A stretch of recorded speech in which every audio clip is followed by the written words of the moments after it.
Saya bersyukur kepada Tuhan karena Tuhan panggil dan Tuhan percayakan untuk mengajar di SPP.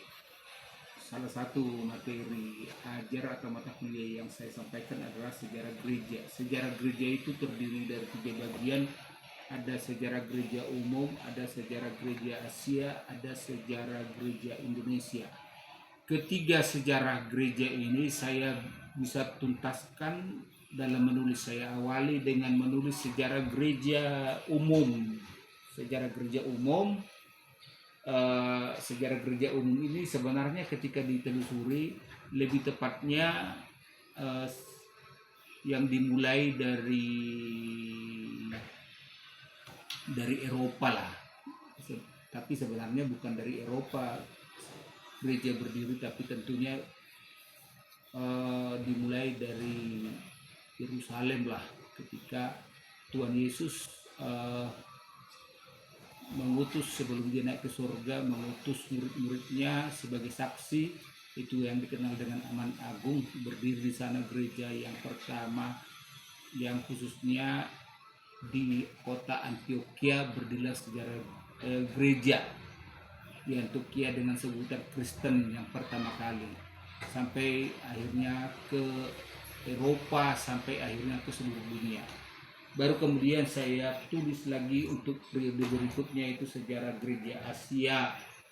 Sejarah gereja Asia ini ya mengisahkan berbagai catatan sejarah yang ada gereja-gereja di wilayah Asia. Ada salah satu menarik saya bahas juga di sini, sejarah gereja Beautiful Gospel, awal mula berdirinya sampai gereja yang terbesar di dunia. Saya kupas di sana, yang puji Tuhan saya berkesempatan bisa menginjakkan kaki sampai ke Korea, ya, ke Beautiful Gospel, beribadah di sana. Sungguh luar biasa, saya bisa melihat langsung kisah gereja tersebut. Jadi saya kisahkan di sini di buku ini bagaimana awal mula berdirinya gereja tersebut sampai menjadi gereja yang terbesar di seluruh dunia. Kemudian saya lanjutkan dengan menulis sejarah gereja yang terbaru, ini baru terbit, yaitu sejarah gereja Indonesia.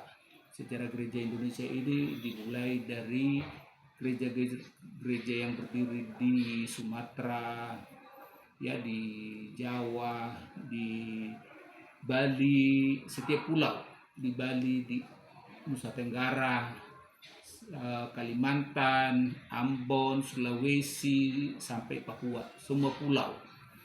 Ada kisah-kisah menarik bagaimana para pendahulu mengawali berdirinya gereja di Indonesia, pertaruhan korban jiwa juga, ya, sampai ada mati syahid, ya, ada juga korban materi juga, dan lain sebagainya, sehingga gereja bisa berdiri.